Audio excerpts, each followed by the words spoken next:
The applause was still shaking the chandeliers when Liam tapped the microphone and smirked at me across the ballroom. "I wouldn't be here if my sister Isabella hadn't failed so spectacularly," he said, and laughter rippled across the room like a wave. My jaw clenched. Heat crawled up my neck, burning my cheeks. He was doing it again, turning my trauma into entertainment, packaging my worst moment as his greatest achievement. The room loved it. They thought he was humble. They thought he was kind. They had no idea he was a predator wearing a suit. I watched him raise his champagne glass, ready to take another bite out of my story. He thought I was frozen, powerless. But tonight I had everything I needed to tear down the kingdom he built on my bones. I reached into my bag and felt the envelope there, solid and real. One single envelope contained the police report from the accident, the hospital records, and the recording of his confession. I had been planning this moment for months. Every lie he had ever told was documented, dated, and ready to be revealed to everyone in this room. My chair scraped against the marble floor. The sound cut through his speech like a blade. Conversations choked mid-laugh. Liam's smile twitched, unsure whether to keep going or backpedal. Everyone turned to look at me. I stood slowly, deliberately, my hands steady even though my heart was hammering. I was calm. "Come. Finish," I told him, my voice steady and clear. "I want everyone to hear what you were about to say." He blinked, confused. He thought I was bluffing. He thought I'd slink away like I always did, like I had done 1,000 times before. But I wasn't that girl anymore. I had spent 3 months preparing for this exact moment. I had therapy sessions with my counselor to work through my emotions. I had practice speeches in my apartment mirror. I had mentally rehearsed every word. I reached into my bag and placed one single envelope on the table in front of me. It was thin, but it felt heavy with truth. Every eye in the room moved to that envelope. Liam's face went pale. He didn't know what was inside, but he knew enough to be terrified. His confident mask cracked, and underneath was panic. "My name is Isabella Ward, and I grew up in a family where Liam could do no wrong. He got praise for breathing. He got hugs for existing. I got lectures for the same things. Yet I still protected him. I still believed he would change, that one day he would become the brother I needed him to be. I was naive. I was hopeful. I was everything he wasn't. Growing up, our parents treated us like we were in different families. Liam was the golden child, the one with potential, the one destined for greatness. I was the responsible one, the one who was supposed to support his dreams. I was the foundation. I didn't know it then, but I was being taught to disappear. Our childhood home was filled with Liam's trophies and certificates. My good grades went unnoticed. My school awards sat in boxes. My accomplishments were treated like normal expectations. But when Liam got a B in one class, my parents threw him a celebration dinner. I learned early that my success didn't matter. My failure was the only thing that mattered because it made his success look better by comparison. Until the night everything in my life cracked, and he stepped on the pieces without hesitation. I was 22 years old, working the late shift at a marketing firm, exhausted but proud. My phone rang at midnight. It was Liam. He was drunk, slurring his words, begging me to pick him up from a bar across town. I should have said no. But he was my brother, and I had been trained my whole life to say yes to him. I drove through the rain to get him, my old car struggling against the weather. When he got in the car, he was loud and wild, pulling at the steering wheel, making jokes about my driving, grabbing for the radio. "You drive like an old lady," he kept laughing. We were on Highway 9 when he suddenly grabbed the wheel hard while I was trying to navigate a curve. Felt the car slip. I heard the screech of tires. Then everything went black. When I woke up in the hospital 3 days later, I had torn ligaments in my leg that almost ended my career before it started. The doctor said I was lucky. The surgeon said another inch and the damage would have been permanent. Physical therapy was painful and long, requiring me to go to sessions 3 times a week for 8 months. But the worst part, Liam told everyone I crashed while he heroically kept me awake. The lie spread like poison through my family. He repeated the lie so many times that it became family scripture, written into our history like truth. Isabella is reckless, my mother would say at dinner parties. Isabella can't manage responsibility, my father would add, shaking his head disapprovingly. Isabella needs guidance, Liam would finish, playing the role of the concerned brother perfectly. Every time he retold my trauma, he collected sympathy like trophies. He became the concerned brother, the one who had survived my dangerous driving. People at church knew him as the guy whose sister had almost killed him. He wore that story like a medal of honor. He would describe the accident in detail to anyone who would listen, adding more embellishments each time. In some versions, he had grabbed the steering wheel from my hands to prevent us from flipping over. In others, he had comforted me while I cried. Meanwhile, I was healing in silence, taking the blame for his mistakes, carrying the weight of his lies on top of my physical pain. He used my pain as his origin story, the foundation for everything he built. My suffering became his greatest asset. At my first real job after recovery, I finally had stability and hope. The office felt like a fresh start where nobody knew my history. My managers noticed my work ethic immediately. Clients asked for me by name because I was reliable and creative. I was building something real, something that belonged to me. Then Liam visited the office for a charity event that my company was hosting. He charmed everyone, the interns, the directors, my boss. Everyone loved him instantly. He was funny and confident and magnetic. He told stories and made people feel comfortable. That night, he pulled my manager aside casually, as if it were nothing. I joke sometimes that Isabella nearly killed us both in that accident, he said with a laugh. She's prone to meltdowns when things get stressful. I worry about her under pressure, honestly. He laughed while he said it like it was all fun and concern. My manager didn't laugh. The next week I was moved to smaller projects. I was watched more carefully.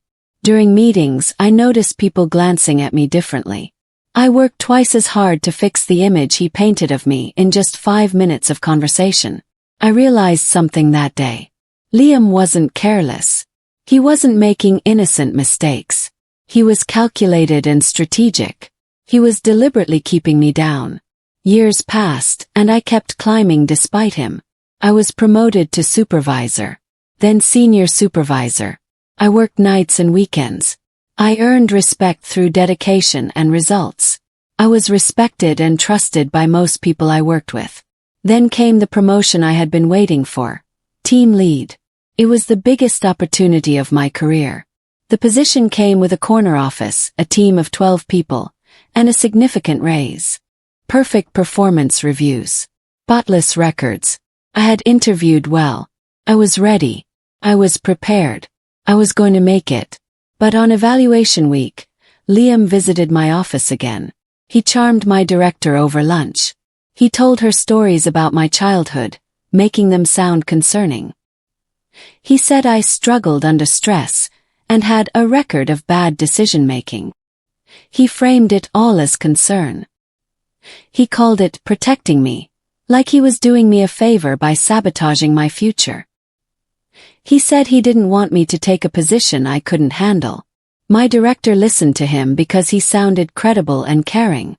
My director recommended me for a different position instead. Smaller, less important, less stressful. I lost the promotion. That night, I sat on my kitchen floor and replayed every moment Liam had helped me. The realization hit me like a punch to the chest. Liam didn't want me stable. He didn't want me successful. He wanted me beneath him. He needed me to fail so he could feel powerful. He needed my pain so he could have a story. He was a parasite feeding on my suffering, and I had been letting him do it for years without resistance. I realized something else that night that made my blood go cold. He had done this to others too. He had taken opportunities from people. He had told lies about people's competence. He had built his entire career on the backs of people he had convinced were broken. The moment I finally saw through him was like taking off glasses I didn't know I was wearing. Everything came into focus. Everything made sense. The way people reacted to him. The way he always had a story about someone else's failure. The way he positioned himself as the helper, the hero, the one who kept things together. I decided that night on my kitchen floor that Liam would never get that satisfaction again. Not from me. Not anymore. I was going to fight back. I didn't confront him. Not yet. Instead, I started documenting everything methodically. I wrote down dates and times and exact words. I collected screenshots of messages. I pulled old hospital records from the accident. I spoke to the police officer who had handled the crash report 15 years earlier. He remembered the case. I found the insurance documents in my parents' files when they weren't home. I talked to people he had hurt before me. They came forward quietly, afraid but willing. A girl from his high school who said he had sabotaged her college application. A coworker from his first job who said he had taken credit for her project. Another woman who said he had manipulated her into lending him money. I spent 3 months building a file on Liam that showed a clear pattern of manipulation and lies spanning decades. It was exhausting work, but it was necessary. I kept everything in a folder locked in a safe deposit box. No one knew what I was doing. Not my parents. Not my friends. Not even my therapist knew the full extent. This was my secret, my power, my path forward. And then I found something even darker. Buried in my credit report was a loan taken out 3 years ago. A loan I didn't remember signing. My name was on it. My social security number was on it. But I had never applied for it. I pulled the documents and my hand started shaking. The signature looked forged to me, though I wasn't an expert. Liam had signed electronically while I was in physical therapy, recovering from the accident he caused. He had used my identity to pay off his gambling debt. I found receipts from casinos in his name. I found credit card statements showing thousands of dollars in bets. He had stolen from me, used my name without permission, and broken the law. Worse, he told people he had supported me financially during my recovery. He took credit for fraud. He made himself sound noble while he was committing a serious crime. I called my lawyer immediately. I reported it to the police. I started the process of protecting myself legally. But I didn't tell Liam I knew. I let him think he had gotten away with it. I let him continue thinking he was untouchable. 6 months before the award ceremony, Liam started campaigning for the Community Leadership Award. He didn't get nominated quietly. He sent emails to the selection board praising his own work. He attended every event they hosted. He volunteered for high-visibility projects. He networked aggressively. He used my story again and again, making himself sound like a hero saving his broken sister. My sister struggled with confidence issues, he'd say at dinner parties, making eye contact with everyone. But I never gave up on her. I kept encouraging her. The board ate it up. They saw a man devoted to family, dedicated to helping others, committed to his community. They saw exactly what he wanted them to see. They voted unanimously to give him the award. The ceremony was going to be the biggest night of his life. Donors would be there. His boss would be there. News cameras would be there. Newspaper reporters would be there. My parents would be there, watching their son receive recognition for his sacrifices. Everyone would believe the narrative he had spent years constructing. I planned everything around that one night with military precision. I knew exactly who would be in the room. I knew what Liam would say because I had heard him practice similar speeches. I knew how the evening would unfold because I had gotten a copy of the program. I knew the moment when I would stand up and change everything. I had visualized it 100 times. I had imagined every possible reaction. I secured one last piece of evidence that sealed everything, a confession straight from someone Liam never expected to talk to me. His ex-business partner Marcus came forward with documents showing how Liam had taken credit for Marcus's ideas and innovations. Liam had convinced investors that the work was his. Liam had gotten the promotion. Liam had gotten the raise. Marcus had let it go because he was tired of fighting and had found another job. But when I explained what Liam had done to me, Marcus agreed to help. He brought contracts, emails, and financial records. He brought truth. The night of the event arrived like a storm on the horizon. A week before the ceremony, Liam called me drunk at 2 in the morning. He was slurring his words, full of whiskey and pride, unable to contain his excitement. He bragged about being the family savior, the one who held everything together. He ranted about how I owed him my whole life because he had protected me from my own failure. He went on, drunk and mean, forgetting that I was listening carefully, recording every word. He complained about how ungrateful I was. He complained about how he never got enough credit. He complained about how everyone else took advantage of his kindness. And then he said something I will never forget. "You were my greatest project," he said into the phone. His voice ugly with pride. "Without your screw-ups, I'd have nothing to talk about. You're like my golden ticket." I recorded every word. I didn't say anything. I just listened and let him incriminate himself completely. When he hung up, I transferred the recording to my computer and backed it up 3 times. I emailed it to myself. I stored it in the cloud. I had his confession. I had his voice. I had the truth in audio form.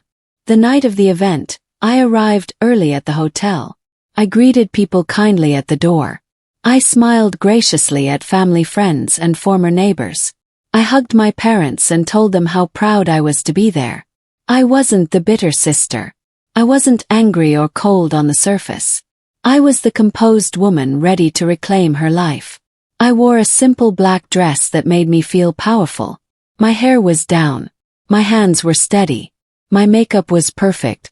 I looked like someone who had nothing to prove and everything to lose. Felt strong. Felt ready. I had trained for this moment like an athlete training for a championship. Liam strutted in an hour later wearing an expensive suit and a confident smile that made my stomach turn. He looked around the ballroom like it belonged to him. He stopped to chat with important people. He accepted congratulations like they were his birthright. He had no idea what was coming. He thought this was his night. He thought he had won. He was about to learn otherwise. His speech started smoothly and polished. He began with humble bragging about his career, his accomplishments, his contributions to the community. He talked about how blessed he was to be recognized by people he admired. Then he slid into the narrative he had perfected over years, the story he had told 1,000 times to different audiences. He talked about guiding me through my struggles, about how I nearly cost the family everything, about how he held us together when I was falling apart. He made it sound noble and painful and beautiful. He made himself sound like a saint who had sacrificed so much. The room was silent, hanging on every word like it was gospel truth. People wiped away tears. His boss nodded approvingly, impressed by his character. My mother smiled with pride, believing every word. His mentor looked touched, moved by his dedication to family. The donors leaned forward, impressed by his values. He had the room hypnotized completely. He was winning. He was succeeding. He was getting exactly what he wanted: validation, respect, and admiration from people who mattered. He paused for effect, letting his words sink in, preparing for the final part of his speech where he would take a bow. Until I stood up. I walked toward the stage slowly, deliberately, my heels clicking against the marble floor with sharp, clear sounds that echoed through the silent room. Every eye followed me as I moved forward with purpose. Liam's face drained of color as he realized what was happening. His confidence evaporated like smoke. I asked the host for the microphone. The host looked confused but handed it to me without question. I held it steady in my hands, feeling the weight of it. Not just the microphone but the weight of years of silence. My voice came out calm and clear and strong. Not angry, just honest and direct. Since my brother's speech revolves so heavily around me, I'd like to clarify a few things, I said into the microphone, my words carrying through the entire ballroom.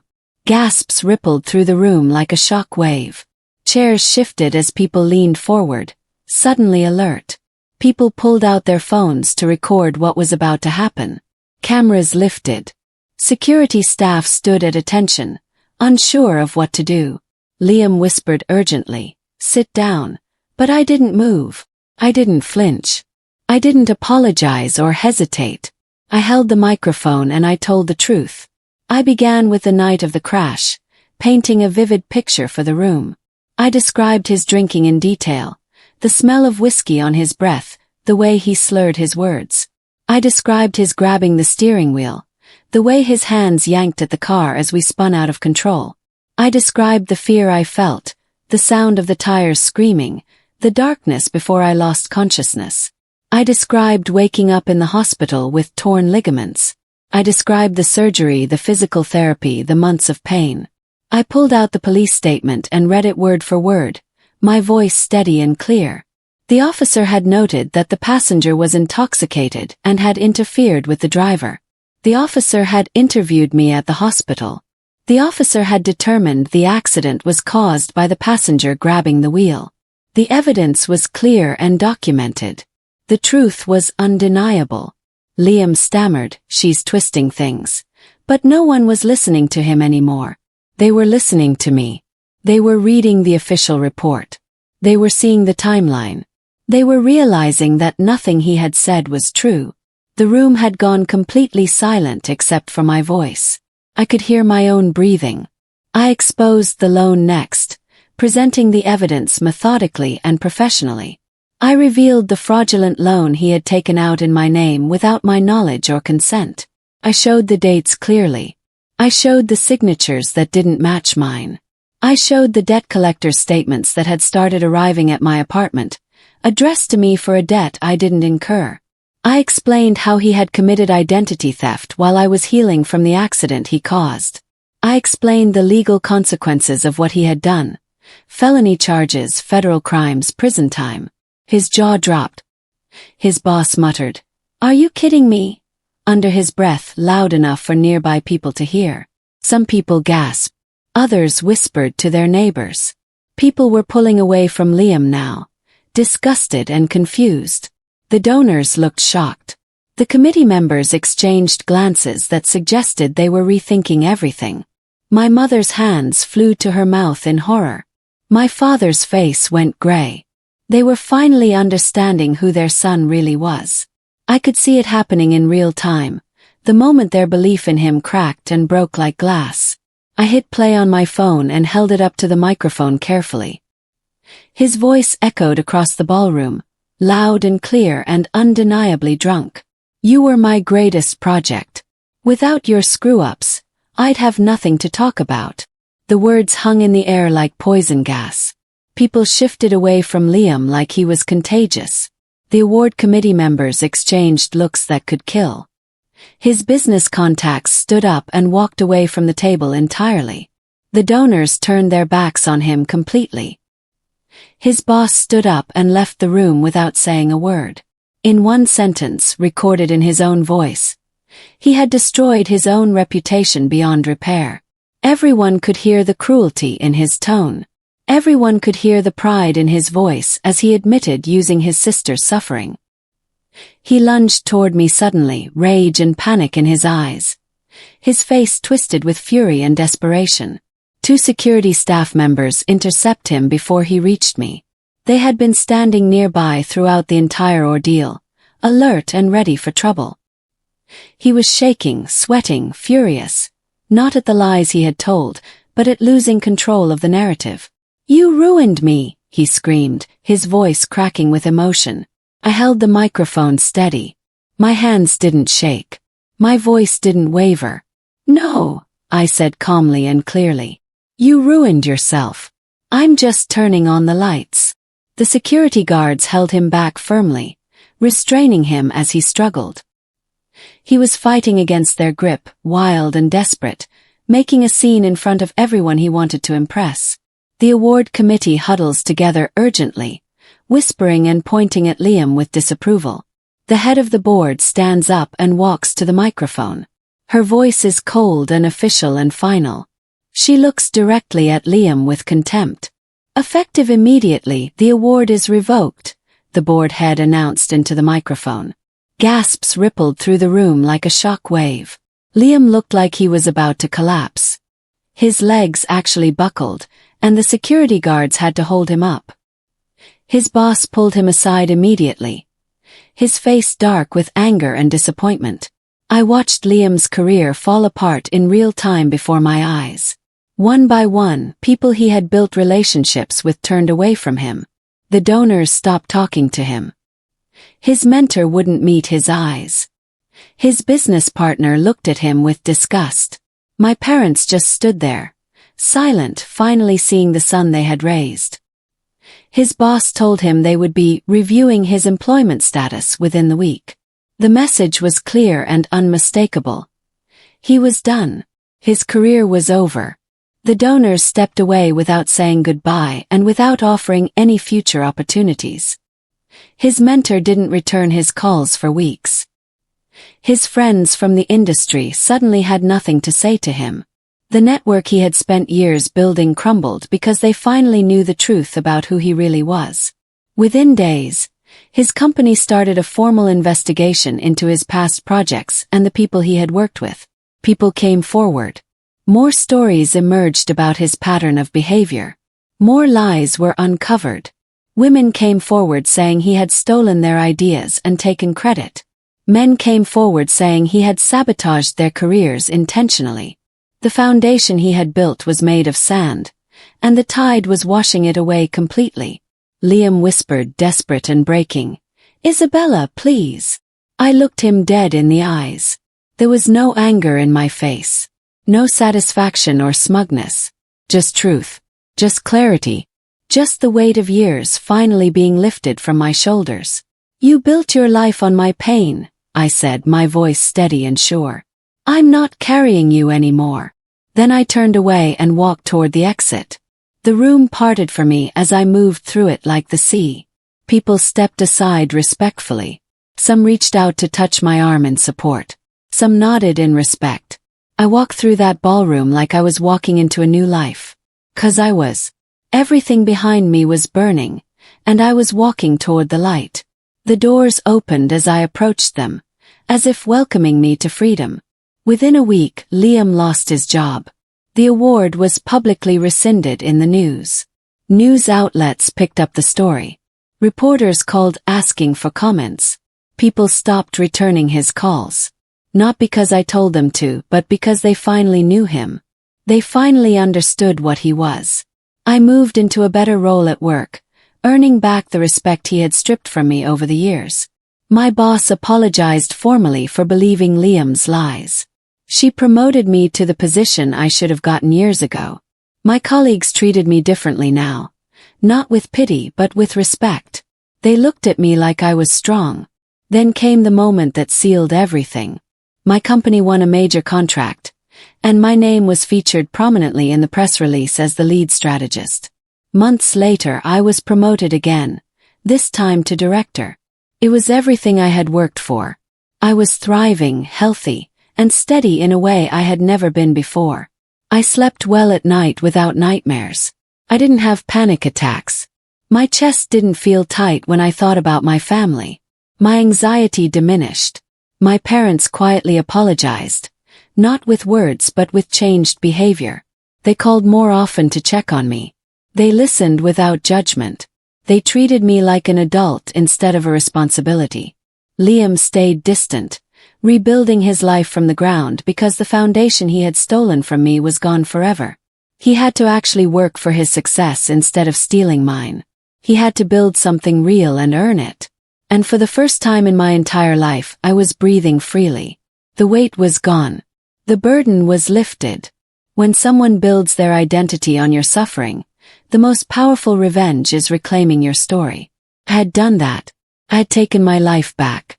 And nothing would ever take it from me again.